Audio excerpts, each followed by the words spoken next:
Alright you guys, today we have something exciting going on. Pack Leader Dogs on Instagram. He is a dog psychologist, dog behavior. He knows everything dog behavior. He's gonna be coming over today and working with Zoe and Turbo. So Zoe, you know, she's a little dog. She's got the little dog crazy thing going on and she barks at the door insane when somebody knocks on the door. So we're gonna be working with her on that. But he has amazing transformation videos on his Instagram of dogs that he's worked with and helped rehabilitate. He's worked with dogs that are aggressive, all different types of dog behavior problems. He has just amazing videos on Instagram, so you guys should go check him out. I'll put his Instagram right here. Go follow him. Like I said, if you have issues with your dogs, he gives really great tips on how to understand and work with them better and just understand dog psychology in general. So I'm really excited for him to see the dogs. He's already met Turbo. Turbo's not that bad. She's pretty good on leash, and most of our behavioral stuff, her temperament's pretty mild. Anyway, Zoe is definitely the one. Like with us, Zoe is super easy, but it's like when other people come in, she gets a little crazy. So you guys are gonna see Zoe's level of crazy when he comes and knocks on the door, and he's gonna see Zoe's level of crazy as well. So you guys are gonna see my dogs, you know. You're gonna see Zoe in her worst light today, but you gotta do it sometimes. All right, you guys, Steve just pulled up. It's about to happen.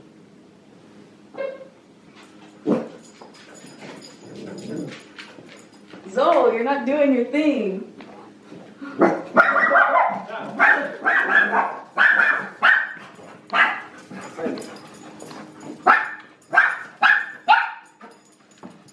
She's not that bad right now.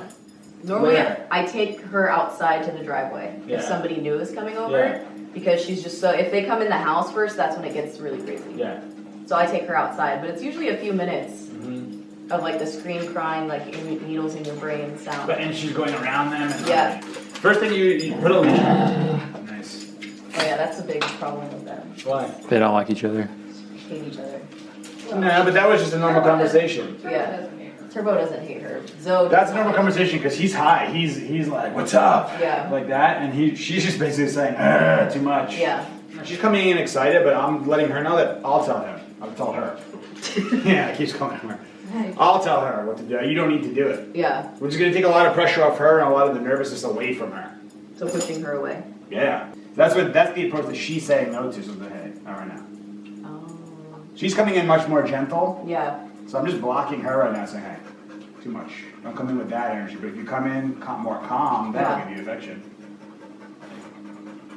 She says, all right. So he's not going to give me affection in that state. So I'm going to go find it from somebody else. I know where I'm going to get it from. Yeah. Grandma. There's nothing wrong with affection. There's nothing wrong with affection, but who's dictating it? Yeah. So if the dogs are dictating the affection, then they're controlling affection. Yeah. That's one thing they control. Then they're going to control the front door. Then they're going to control this. In that mind, they become leader, and then they control everything. Okay, so when she comes in and does that, and then she does it with her head, and then she does it with her paw, do you always push it away, or do you sometimes? In the beginning, I would do it all the time. Her, I'm not doing it because she has, underneath it is insecurity. But I'm focused more on the psychological of her trusting me. Yeah. That's more important than me telling her, no, hey, well, that doesn't mean anything. So, the two things, trust and respect you want with the dog, right? For her, I'm going with trust first. Yeah. Her, respect first. Do you think small dogs are harder, like more difficult, or are they just different? No, they're all dogs, but small dogs just get away with a lot more. This dog can nip a bunch of people. Yeah. If Turbo nips one person, you got issues. Yeah. They're going to say that black German Shepherd thing, just Rottweiler or whatever it is, hit somebody. Whereas she nips a few people, it's, oh, it's just a little dog. Little dog. Yeah, but that's what you want. So that you give affection to. She looks so innocent right now. Right? Fraud. Fraud. This is a fraud face. But you know why though? Because likely you were hoping that she was going to do that reaction. Yeah. That she normally does. Yeah. So that's a very different energy than when you normally have the UPS or somebody come over where you're like, oh shit, she's going to do this thing. Yeah. So your energy is like, do it, come on. Yeah. So it's way more confident energy. Go do that thing. We still have, she's not very like food motivated. Mm-hmm. She doesn't have like a favorite toy or like she doesn't play fetch. Mm-hmm. So it's kind of like, I don't really know But she wants your affection. Yeah. But you're just giving it to her for free. Right I am giving it to her for free. So we lost it. Yeah. You're the bank who just come on in and take whatever you want. Yeah. Yeah, because if we just give it away, then we gave away the one thing that she really wants, which is your affection. Now she starts thinking, how do I get that? Keep coming in how I usually did and just claiming and taking affection. But now she's not letting me do that, so how do I get it? Mm-hmm. She goes and lays down and relaxes, then you go give it to her there. Or you invite her in that moment. Mm-hmm. So she starts relating the association as calmness and being respectful as how I get affection. If I have Every dog's different. If I have a piece of steak in my hand, all I ask her to do is sit. I can tell she's like, I don't want it that bad, so I'm just gonna walk away. Right? So what motivates every dog is different. You gotta find something else. You can't just, not training the dog anymore. She doesn't want food. Some dogs are food, toys, your affection, random things can motivate that. I want that. A bully stick, whatever the thing may be. That's hard for you. Yeah. You're gonna be coming from the emotional place of you love her so much. So if we invest everything into heart and affection, they're like, okay, cool. What about my mind? And what about the body? Are we gonna exercise? Are you gonna show me what to do in this house? Should I just bark at people all day? I don't know.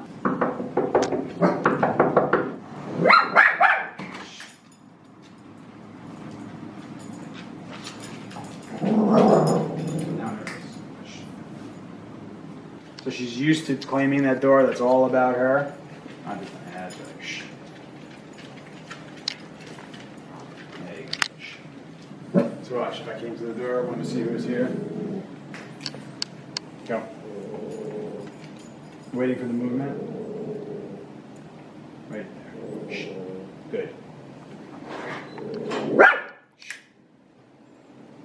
Stop. How you doing? Come on in. It's what's behind it. The noise isn't what really matters the most. It's what's behind it. Like the body language and energy. Yep. I can do the same noise and go. Yeah. They're gonna walk right by me. My mom just adopted a dog. She's like 2 pounds. Mm-hmm. She will have nothing to do with her, and she's way smaller. She's not into that. There's a different energies. And that's just the way Those it is, two are right? compatible. Yeah. She's still being social, by the way. Yeah. She's still social about Turbo. She's just doing it in a different way of social. There's some people who want to go to the freaking club all night long and go crazy. Yeah. Some people just want to go out and have a glass of wine and call it a night. That's her. That's so Zoe. Yeah. That Like, is let's just you, go have Zoe. a little some rosé, one glass, we'll hang out, and we'll head home. You know? Good. Turbo's like, where are we going? Let's go out for like 5 hours, you know? Let's go out at midnight. Going out the door is a big one. Indoor environment to outdoor environment. So the way we were going to start was she was a little excited and then leading out the door first. So that means outside world means she's leading and she's excited. Distance is good. From here, and then we go for the walk. The point is that what I'm saying is when you get to here, I want it to be our door. I got this. Yeah. I'm relaxed. I'm confident and I'm certain of what I want. And I want you to wait for me to go. And she's going to say, oh, okay, let's deal with this energy. Never seen it. So just open and don't go. Should I have her for the Then back? relax everything. Ah. Now you start to walk. Wait. Look at that. Beauty. When they make the mistake, that's learning. So that prevents us from getting frustrated. They're like, why is she still doing this? Yeah. She's done it her whole life. Pick it up quick. Look at that. And now you calmly walk.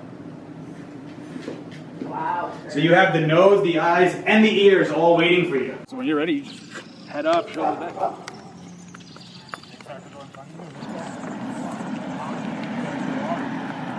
I feel like they love to smell, though. They just like... Yeah, dogs do, but we have to show them when to do it. So we can let She's them smelling do the it. whole time, is the point. But they're smelling all the outside and all the scents and everything going on. But we're also telling them when they can go into more of an explore state. So they're still able to smell in a following state, but once the nose kicks in and starts going to the ground and they get on a scent, that's 60% of the brain. So you're gone at that point. You're irrelevant. So we want to keep that off the ground and that nose, eyes, ears on us. And then we can watch. So if you want to let her go explore over here, Yeah. I'll bring her over here. Right, we wait for a second. Wait for 1 second. Same as, look, eye contact, okay. Now I can let her go explore. She's like a little scared right now. She's like, I don't know, should I? Yeah. Going on. But we're in that's your story. The reality is she's waiting for direction. Okay. Normally she's gonna just do whatever she wants. I'll go here, I'll go do that, whatever, but she's like, so what's the pack doing? Look at her, she's looking for you. Are we going yet, Mom, or what? Wow, we just learned so much. Steve, you are the man. Thank you for coming by. He taught us so much. Everybody always thinks like, oh, I don't want my dog doing that. But the real message is, what do you want your dog to do? If you don't show your dog what you want them to do, how are they supposed to know? It seems very simple when you like repeat it back, but like you just need to hear it. I feel like Zoa's like had the hardest time with UPS people, but we have also like, I've been just putting her in the other room and like avoiding the problem. He's like, okay, so you don't want her to bark at the delivery people that come to the door. It's not just the UPS guy, it's everybody that comes to the door. But he's like, then what do you want her to do? Have we ever showed her? No, we just go, Zoe, stop. And she doesn't, we're just going on with the excitement. We're hyping her. We're hyping her. We're her hype men. We just learned a lot of good things with Turbo. Turbo wasn't bad on leash before, but she definitely just wanted to lead the way and explore. So we wanted her to go on walks instead of going on explore sessions. So this walk, it was crazy to see. She was by my side, loose leash. And when we got back, they were like pooped because of all the mental energy that they use. And I've taken them on walks that are like 4 times as long as that, and they're still like super hyped up when we get home. Cran's dog is gonna benefit from this. He worked with her too. Not all dogs are the same, just like people, so it's kind of just figuring them out, understanding them, what they want, what they need, and then helping provide structure, giving them some leadership. So we are gonna be better dog parents for this. Thanks, Steve. Thank you. You guys should go check him out on Instagram. I'll put his Instagram here and in the description box, and subscribe to his YouTube channel. That's a wrap. That's a wrap. Thanks again. Check you later, guys.